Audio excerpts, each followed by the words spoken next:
భవత్ media news కు స్వాగతం. ముందుగా హెడ్లైన్స్.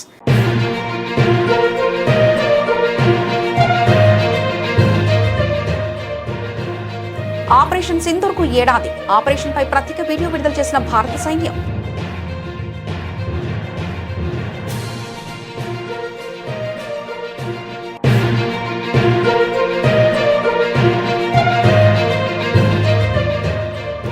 రాష్ట్రపతి భవన్లో వియత్నాం అధ్యక్షుడు టోట్ లామ్ కు విందు. ప్రాంతీయ శాంతి అభివృద్ధికి కూడా దోహదపడుతుందన్న రాష్ట్రపతి ముర్ము.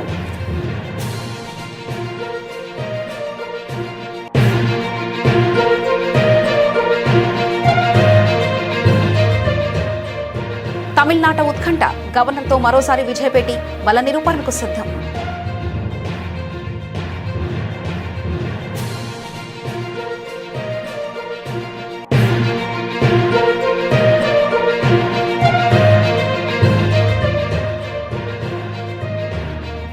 బెంగాల్లో దారుణం. సువేందు అధికారి పిఐ కాల్చివేత.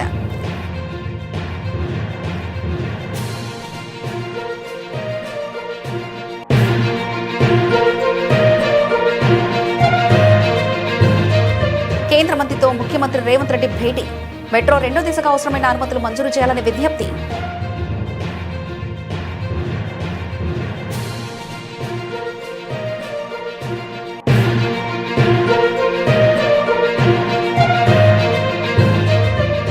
సంపద సృష్టితోనే సంక్షేమం.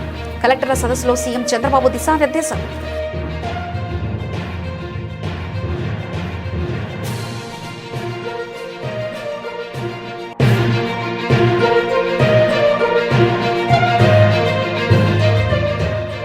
మార్కెట్ యార్డులు కొనుగోలు కేంద్రాలకు వచ్చి తిరిగి రైతుల సమస్యలు పరిష్కారం చేయండి. మంత్రి ఉత్తమ్ కుమార్ రెడ్డికి మాజీ మంత్రి హరీష్ రావు సూచన.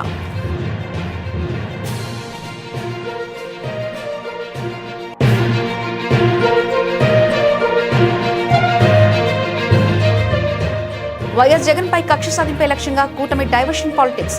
ప్రభుత్వంపై రాచమల్లు శివప్రసాద్ రెడ్డి ఫైర్.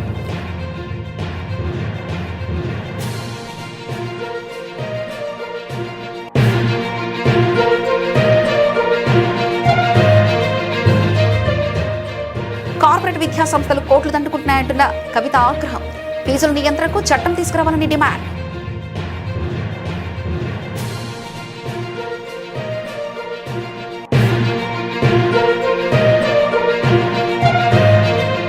అనంతలో ఇసుక దందాలు. క్రికెట్ బెట్టింగ్లు యథేచ్ఛగా నడుస్తున్నా పోలీసులు చర్యలే తీసుకోవడం లేదు. తీవ్ర ఆరోపణలు చేసిన మాజీ ఎమ్మెల్యే తోపుదుర్తి ప్రకాష్ రెడ్డి.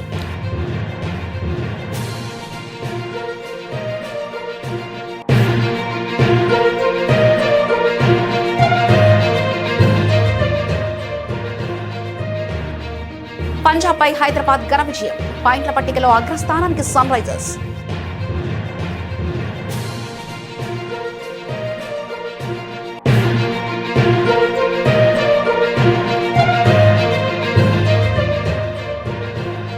లాభాల నష్టాలతో దోబూచలాటలు. స్వల్ప లాభాల్లో దేశీయ సూచీలు.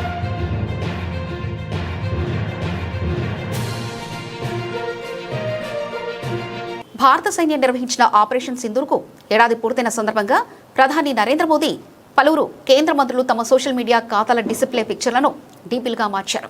గురువారం ప్రధాని మోదీ తన ఎక్స్ ఖాతా ప్రొఫైల్ చిత్రాన్ని ఆపరేషన్ జ్ఞాపకార్థం రూపొందించిన చిత్రంతో మార్చగా ఆయనను అనుసరిస్తూ కేంద్ర మంత్రులు ఎస్ జయశంకర్, నిర్మలా సీతారామన్, పీయూష్ గోయల్ కూడా తమ డీపీలుగా మార్చారు. గత ఏడాది ఇదే రోజున 6/7/2025న పాక్ ఆక్రమిత కశ్మీర్ పీఓకే పాకిస్తాన్లోని ఉగ్రవాద స్థావరాలపై భారత సాయుధ బలగాలు ఆపరేషన్ సింధూర్ పేరుతో నిర్ణయాత్మక సైనిక చర్య చేపట్టాయి. 2025 ఏప్రిల్ 22న పహల్గామ్లో పాక్ ప్రేరేపిత ఉగ్రవాదులు జరిపిన దాడికి ప్రతీకారంగా ఈ ఆపరేషన్ జరిగింది. ఆ దాడిలో 26 మంది అమాయకులు ప్రాణాలు కోల్పోయారు. లష్కరే తోయిబా అనుబంధ సంస్థ అయిన ది రెసిస్టెన్స్ ఫ్రంట్ ఈ దాడికి బాధ్యత తీసుకుంది. ఆపరేషన్ మొదటి వార్షికోత్సవాన్ని పురస్కరించుకొని ఇది జాతీయ సంకల్పానికి చిహ్నమని భారత సైన్యం పేర్కొంది. ఈ సందర్భంగా ఒక ప్రత్యేక వీడియోను కూడా విడుదల చేసింది.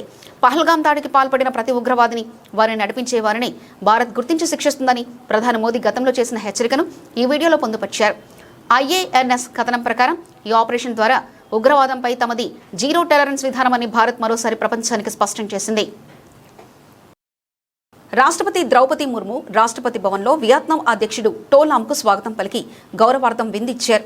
భారత్ వియత్నాం సంబంధాలను విస్తృత సమగ్ర వ్యూహాత్మక భాగస్వామ్యం స్థాయికి పెంచడం వల్ల ద్వైపాక్షిక సహకారానికి కొత్త ఊపినివ్వడంతో పాటు ప్రాంతీయ శాంతి అభివృద్ధికి కూడా దోహదపడుతుందని రాష్ట్రపతి తెలిపారు. తమిళనాడు రాజకీయాల్లో ఉత్కంఠభరితంగా మారాయి. గత నెల జరిగిన అసెంబ్లీ ఎన్నికల్లో అతిపెద్ద పార్టీగా అవతరించినప్పటికీ ప్రభుత్వం ఏర్పాటుకు అవసరమైన పూర్తి మెజార్టీపై నెలకొన్న సందిగ్ధత నడుమ నటుడు విజయ్ తన ప్రయత్నాలను ముమ్మరం చేశారు. తన తమిళగా వెట్రికలగ టీవీకే పార్టీకి సంఖ్యాబలం ఉందని నిరూపించుకునేందుకు ఆయన గురువారం ఉదయం గవర్నర్ ఆర్వి అర్లేకర్తో మరోసారి సమావేశమయ్యారు. సభలో తన బలాన్ని నిరూపించుకోవడానికి సిద్ధంగా ఉన్నానని ఈ మేరకు గవర్నర్కు స్పష్టం చేసినట్లు తెలుస్తుంది. బుధవారం గవర్నర్తో జరిపిన తొలి భేటీ విఫలమైన సంగతి తెలిసిందే. విజయ్ నేతృత్వంలోని కూటమికి పూర్తిస్థాయి మెజార్టీపై గవర్నర్ సందేహాలు వ్యక్తం చేయడంతో ముఖ్యమంత్రిగా విజయ్ ప్రమాణ స్వీకారం వాయిదా పడింది. ఈ నేపథ్యంలో ప్రభుత్వ ఏర్పాటుకు అవసరమైన మ్యాజిక్ ఫిగర్ 118కు మరో 5 సీట్లు అవసరం కావడంతో మద్దతు కూడగట్లే పనిలో టీవీకే నిమగ్నమైంది. కాంగ్రెస్ పార్టీకి చెందిన 5 సీట్లతో కలిపి కూటమి బలం ప్రస్తుతం 113గా ఉంది. ఈ క్రమంలో చిన్న పార్టీల మద్దతును కూడగట్టడంపై విజయ్ దృష్టి సారించారు. డీఎంకే మిత్రపక్షమైన వీసీకేకు 2, వామపక్షాలైన సిపిఐ, సిపిఎంలకు కలిపి 4 సీట్లున్నాయి. ఈ పార్టీలతో టీవీకే సంప్రదింపులు జరుపుతుంది. వీరి మద్దతు లభించి కాంగ్రెస్ తన వైఖరికి కట్టుబడి ఉంటే కూటమి బలం 119కి చేరుకుంటుంది. ఇది మెజార్టీ మార్కు కంటే 1 ఎక్కువ. అప్పుడు ప్రభుత్వ ఏర్పాటుకు విజయ్ను గవర్నర్ ఆహ్వానించే అవకాశం ఉంది. వామపక్షాలు తమ నిర్ణయాన్ని ఈరోజు సాయంత్రం వెల్లడించనున్నాయి.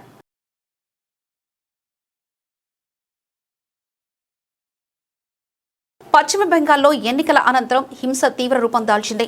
బీజేపీ చారిత్రాత్మక విజయం సాధించిన 2 రోజుల తర్వాత ఆ పార్టీ కీలక నేత జైంట్ కిల్లర్గా పేరు పొందిన సువేంద్ అధికారి వ్యక్తిగత సహాయకుడు పిఏ చంద్రనాథ్ రత్ను దారుణ హత్యకు గురయ్యారు. నార్త్ 24 పరగనాల జిల్లాలోని మధ్యం గ్రామంలో బుధవారం రాత్రి దారుణం చోటు చేసుకుంది. ఈ ఘటనతో రాష్ట్రంలో రాజకీయ ఉద్రిక్తతలు ఒక్కసారిగా భగ్గుమన్నాయి. ఘటనా స్థలికి చేరుకున్న పోలీసులు పగిలిపోయిన కారు అద్దాలను, బుల్లెట్ గుర్తులను పరిశీలించారు. అక్కడ లభించిన బుల్లెట్ షెల్స్ను బట్టి ఆస్ట్రియా తయారీ గ్లాక్ పిస్టల్ వంటి చిన్న ఆయుధాన్ని వాడి ఉండవచ్చని అనుమానిస్తున్నారు. అయితే ఫోరెన్సిక్ నివేదిక తర్వాతే పూర్తి స్పష్టత వస్తుందని అధికారులు తెలిపారు. దాడికి ఉపయోగించిన బైకు రిజిస్ట్రేషన్ ప్లేట్ లేకపోవడంతో ఇది పక్కా ప్రణాళికలతో చేసిన హత్యగా పోలీసులు భావిస్తున్నారు. ఈ హత్య వెనుక తృణమూల్ కాంగ్రెస్ హస్తం ఉందని బీజేపీ నేతలు తీవ్ర ఆరోపణలు చేస్తున్నారు.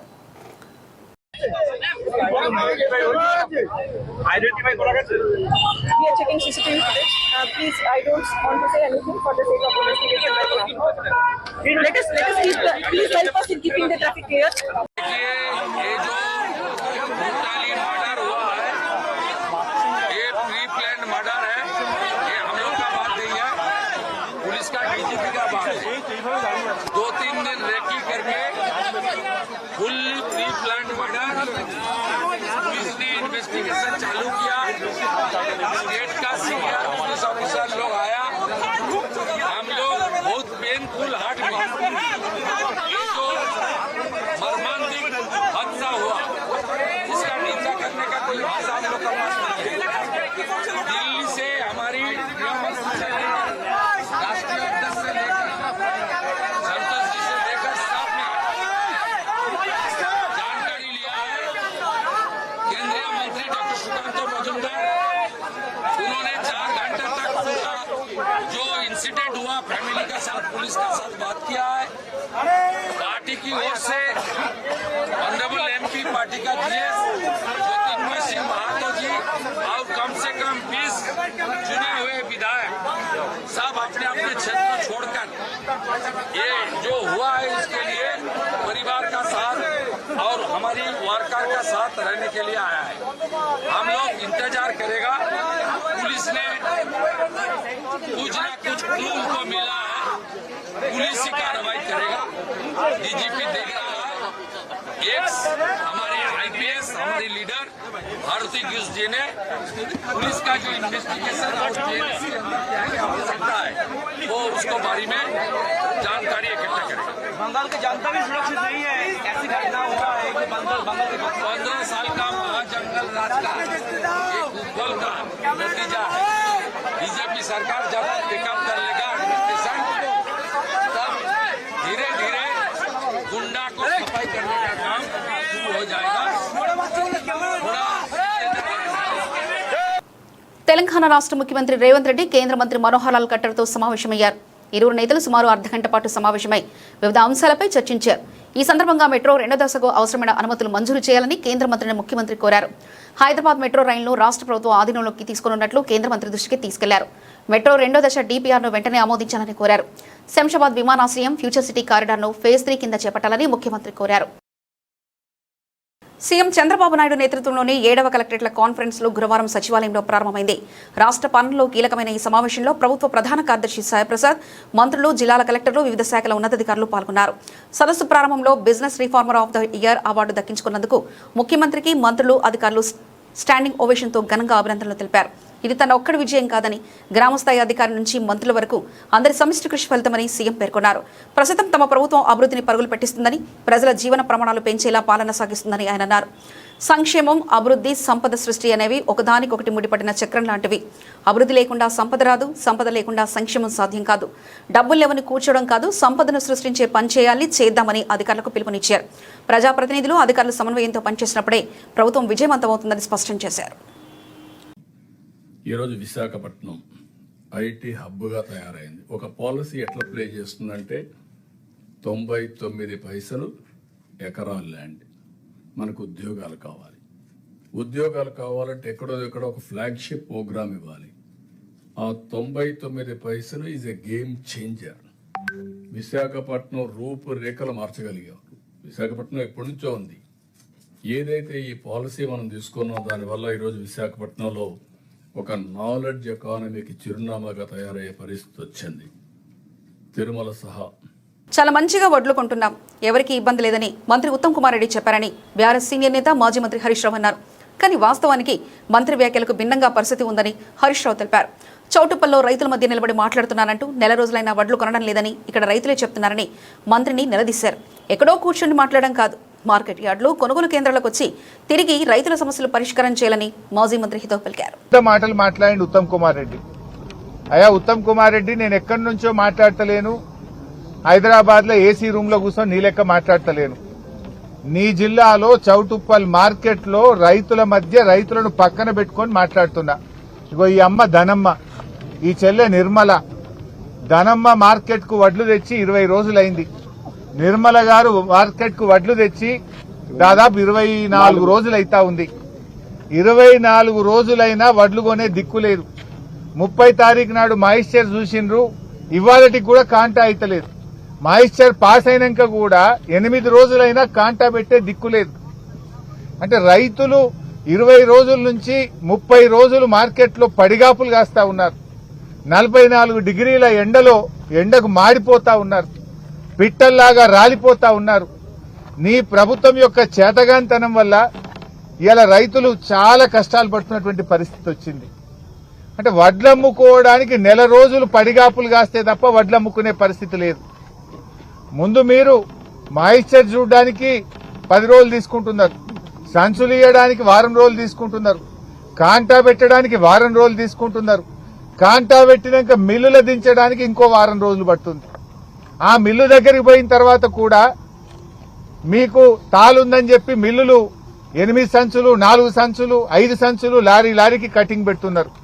ఈడ తరుగు తీస్తున్నారు, ఆడ మిల్లులలో కోత పెడుతున్నారు. అంటే ఏం జరుగుతా ఉంది? మీకు వడ్లు కొనడం చేతనైతలేదా?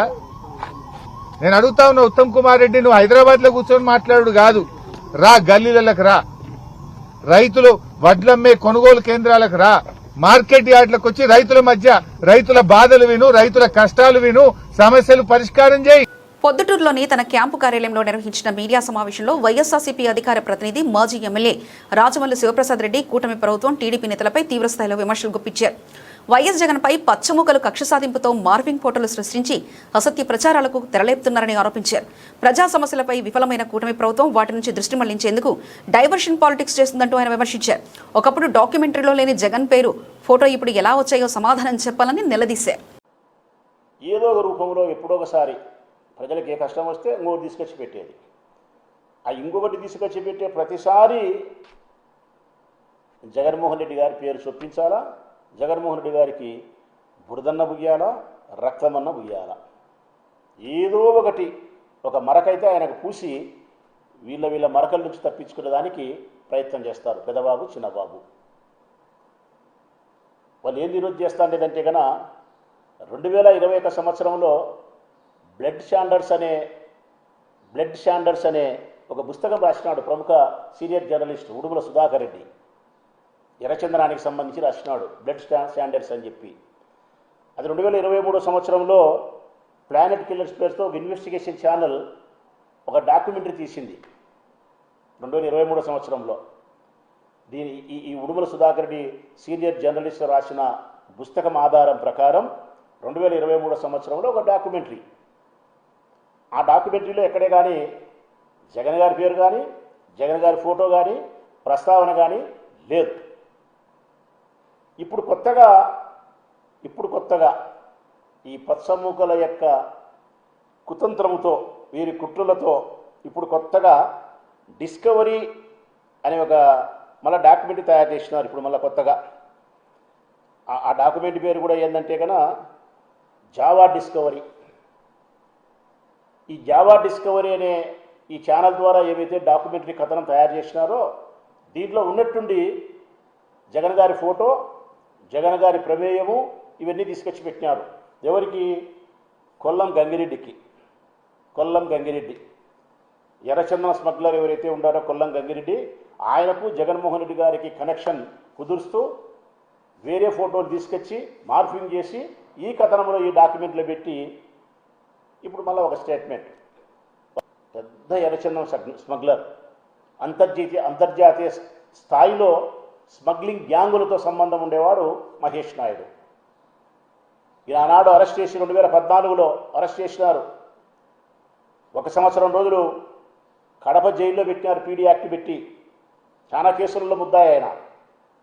ఈయన ప్రముఖ తెలుగుదేశం పార్టీ. విద్యారంగంలో పెరుగుతున్న ఫీజుల దోపిడీపై తెలంగాణ రక్షణ సేన అధ్యక్షురాలు కల్వకుంట్ల కవిత తీవ్ర ఆగ్రహం వ్యక్తం చేశారు.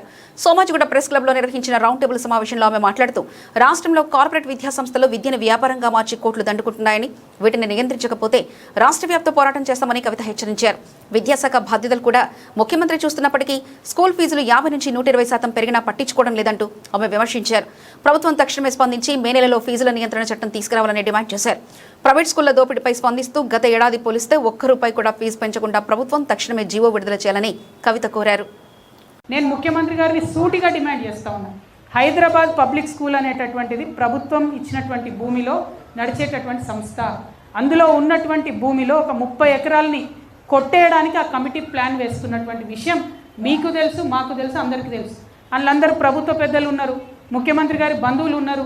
మరి మీరు చర్యలు తీసుకుంటారా తీసుకోరా అని సూటిగా నేను డిమాండ్ చేస్తున్నాను. ఇంకా దారుణం ఏంటంటే ఆ హైదరాబాద్ పబ్లిక్ స్కూల్లో ఒకటే అధికారి ఉన్నది. ఆమె 14 సంవత్సరాల నుంచి ఒకటే పోస్ట్లో ఉన్నది. ఉండి ఈ కొత్తగా ఎవరు బోర్డు మెంబర్ వచ్చినా వాళ్ళకి నేర్పిస్తారు అన్నట్టు. ఎట్లా అవినీతి చేయాలి, ఎట్లా సీట్లు అమ్ముకోవాలి, ఎట్లా బయట దేశాలు ఉన్నటువంటి సత్య నాదెల్లా లాంటి వాళ్ళు ఇక్కడ చదువుకొని పోయారు.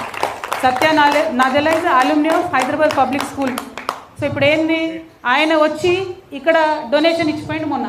ఆ డొనేషన్ లెక్కలు ఏమైపోయినాయంటే తెలియదు, ఎవరు చెప్పరు. అనేక మంది హెచ్పిఎస్ అల్యూమినీ డొనేషన్స్ ఇస్తే నో అకౌంటబిలిటీ, జీరో అకౌంటబిలిటీ. గొప్ప గొప్ప వాళ్ళందరూ, ముఖ్యమంత్రి గారు చుట్టాలందరూ ఆ కమిటీ నిండి ఉన్నారు.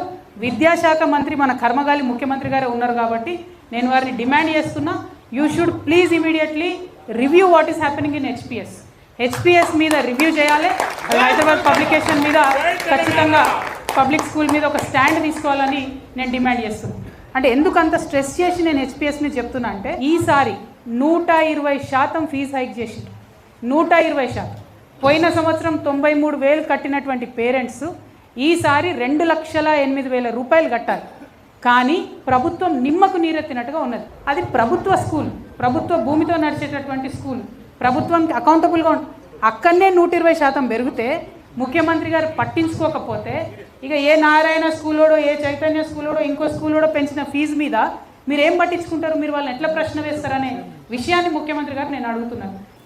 హనీ ట్రాప్ అనే ఒక జుగుప్సాకరమైన విధానాన్ని అనంతపూర్లో చూశామని మాజీ ఎమ్మెల్యే తోపుదుర్తి ప్రకాష్ రెడ్డి సంచలన వ్యాఖ్యలు చేశారు. టీడీపీ కూటమికి చెందిన ఈ హనీ ట్రాప్ ముఠాల మధ్య జరిగిన గొడవలో ఒకరికి సంబంధించిన సాక్ష్యాలు ఒకరు బయటపెట్టుకున్నారని అన్నారు.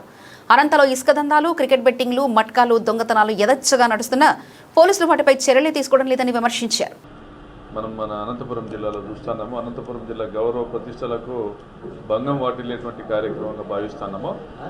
ఈ హనీ ట్రాప్ కేసుకు సంబంధించి విచారణ ముగిసిందనేసి ఎస్పీ గారు నిన్న ప్రకటించారు. ప్రకటిస్తూ ఎవరైనా దీని మీద స్పెక్యులేషన్స్ అంటే గాలివార్తలు ప్రచారం చేస్తే చట్టపరమైన చర్యలు తీసుకుంటామని కూడా మాట్లాడినారు. ఈ హనీ ట్రాప్లో 2 ముఠాలు ఉన్నాయి, ఒకటి టీడీపీ, ఒకటి బీజేపీ. మల్లీశ్వరి అనుకుంటా, మల్లీశ్వరి అనే ఆమె బీజేపీ, రంగమ్మ టీడీపీ. సో ఈ 2 ముఠాల మధ్య వచ్చిన గొడవలో, అంటే బీజేపీ టీడీపీల మధ్య వచ్చిన గొడవలో భాగంగానే ఒకరికి సంబంధించిన ఎవిడెన్స్లు ఇంకొకరు బయటికి మీడియాకు, పోలీసులకు అందజేసుకున్నారు. వారు కొట్లాడుకుంటే తప్ప ఇది వెలికిరానటువంటి వాస్తవం. అనంతపురం జిల్లాలో ఇసుక దందా నడుస్తూ ఉంది. పోలీసులకు తెలియంది కాదు, కంప్లైంట్లు వచ్చినా మీరు చేసింది ఏం లేదు. క్రికెట్ బెట్టింగ్ నడుస్తూ ఉంది, కంప్లైంట్లు వచ్చినా మీరు చేసింది ఏంది లేదు. మటకా నడుస్తూ ఉంది, మీకు తెలియకుండా జరగడం లేదు, నడుస్తుంది, అందరికీ తెలుసు. సగం మంది ఇటువంటి వ్యవహారాలకు ఊతమిస్తున్న వాళ్ళు ఉన్నారు, అక్రమ ఆదాయాలకు పాల్పడుతున్నటువంటి వాళ్ళు ఉన్నారు. మీరే ప్రూవ్ చేశారు, మీరే వారిని డిస్మిస్ చేశారు. రాష్ట్ర చరిత్రలో ఏ జిల్లాలో కూడా ఒక్కసారిగా 9 మంది పోలీసుల పైన చర్యలు తీసుకున్న సందర్భం ఏదైనా ఉందా? లేదా అందమైన అమ్మాయిల ప్రొఫైల్ పిక్కులు పెట్టుకున్నటువంటి వాట్సాప్ కాల్స్తో ఫోన్లు చేసి, వాట్సాప్ మెసేజ్లు చేసి, ప్రొవోక్ చేసి,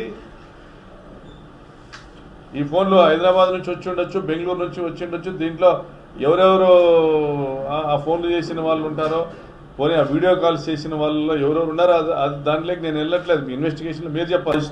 ఒక అమ్మాయి గొంతుతో ఒక కాల్ వచ్చి లేదా వాట్సాప్ మెసేజ్ వచ్చి మిమ్మల్ని మరిపించేటువంటి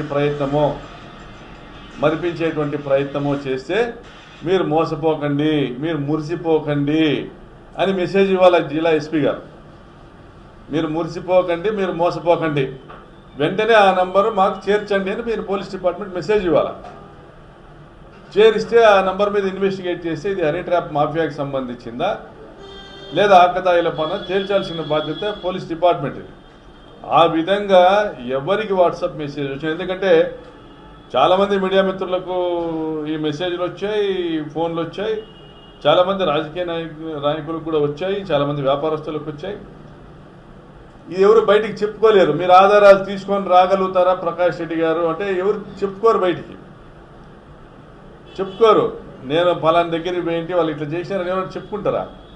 వాళ్ళు nude photos, semi nude photos exhibit చేయడం లేదు. మీ దగ్గర ఉన్నాయి, డిపార్ట్మెంట్ దగ్గర కూడా వందలు ఉన్నాయి ఫోటోలు, మీరు స్వాధీనం చేసుకుని మీరు ఎగ్జిబిట్ చేయలేరు అన్నారు. నిన్న ఈ నోటీస్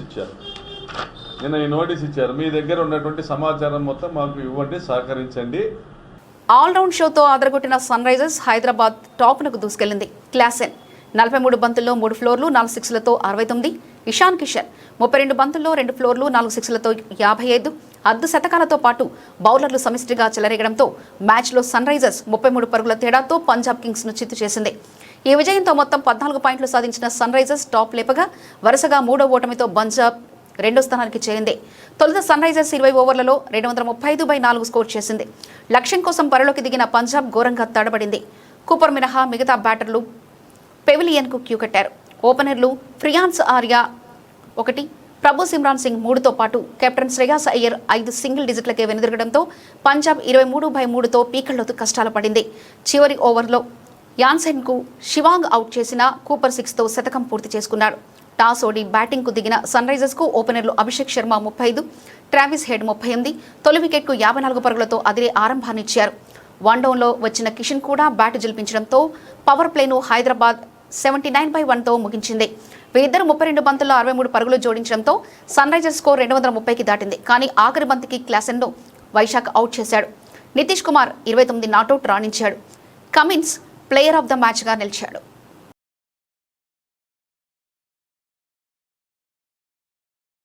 బుధవారం భారీ లాభాలను ఆర్జించిన దేశీయ సూచీలు గురువారం కూడా లాభాలతో మొదలయ్యాయి. అయితే ఆ తర్వాత కిందకు దిగి వచ్చాయి. ఆటోమొబైల్స్, మెటల్ రంగాలు లాభాల్లో ఉన్నాయి.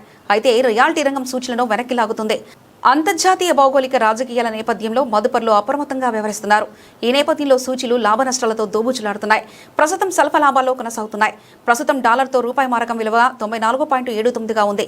గత సెషన్ ముగింపు 77,959తో పోల్చుకుంటే గురువారం ఉదయం దాదాపు 350 పాయింట్ల లాభంతో 78,339 వద్ద మొదలైన సెన్సెక్స్ ఆ తర్వాత కిందకి దిగి వచ్చింది. ఆరంభ లాభాలను కోల్పోయింది. ఉదయం 10 గంటల సమయంలో సెన్సెక్స్ 106 పాయింట్ల లాభంతో 78,065 వద్ద కొనసాగుతుంది. మరోవైపు మరోవైపు నిఫ్టీ కూడా సెన్సెక్స్ బాటలోనే సాగుతుంది. ప్రస్తుతం 39 పాయింట్ల లాభంతో 24,370 వద్ద కదలాడుతుంది. సెన్సెక్స్ నిఫ్టీలో Paytm, Polycab, CG Power, Shree Cements, Hitachi Energy మొదలైన షేర్లు లాభాల్లో ఉన్నాయి. Godrej Consumers, KPIT Tech, PB Fintech, KEI Industries, Blue Star మొదలైన షేర్లు నష్టాల బాటలో సాగుతున్నాయి. నిఫ్టీ మిడ్ క్యాప్ ఇండెక్స్ 162 పాయింట్ల లాభంతో ఉంది. బ్యాంక్ నిఫ్టీ 63 పాయింట్ల లాభంతో ఉంది.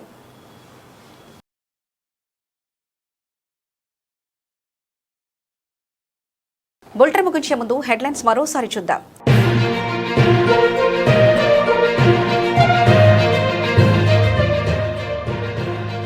ఆపరేషన్ సింధూర్కు ఏడాది. ఆపరేషన్ పై ప్రత్యేక వీడియో విడుదల చేసిన భారత సైన్యం.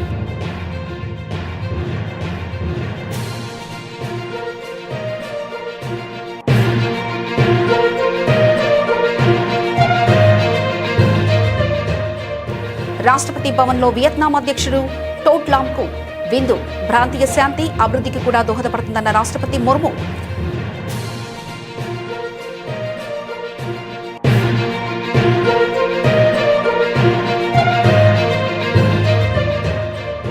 తమిళనాట ఉత్కంఠ. గవర్నర్తో మరోసారి విజయపేటి బల నిరూపణకు సిద్ధం.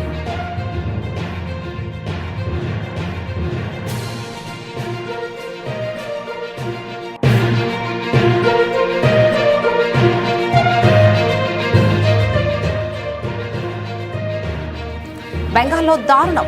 సువేందు అధికారి పిఐ కాల్చివేత.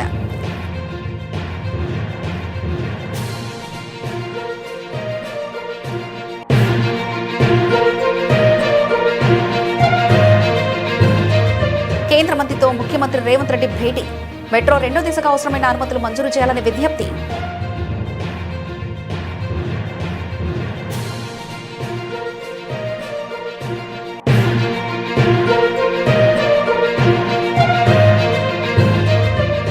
సంపద సృష్టితోనే సంక్షేమం. కలెక్టర్ల సదస్సులో సీఎం చంద్రబాబు దిశానిర్దేశం.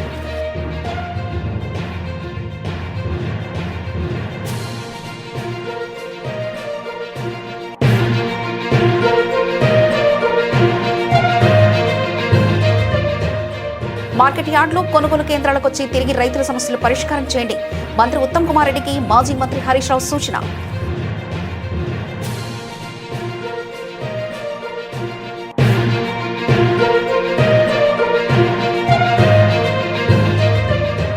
వైఎస్ జగన్ పై కక్ష సాధింపే లక్ష్యంగా కూటమి డైవర్షన్ పాలిటిక్స్. ప్రభుత్వంపై రాచమల్లి శివప్రసాద్ రెడ్డి ఫైర్.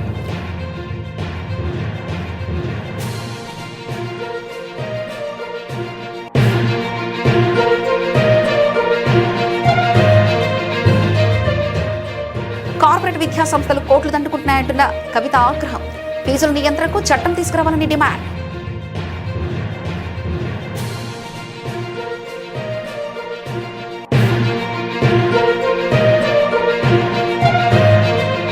అనంతలో ఇసుక దందా. క్రికెట్ బెట్టింగ్లు యథేచ్ఛగా నడుస్తున్న పోలీసులు చర్యలే తీసుకోవడం లేదు. తీవ్ర ఆరోపణలు చేసిన మాజీ ఎమ్మెల్యే తోపుదుర్తి ప్రకాష్ రెడ్డి.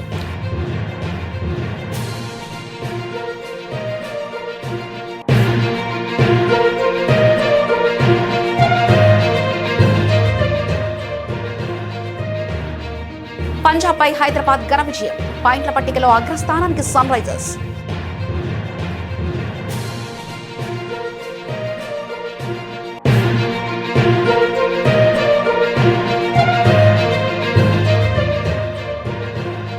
లాభాల నష్టాలతో దోబూచలాటలు. స్వల్ప లాభాల్లో దేశీయ సూచీలు.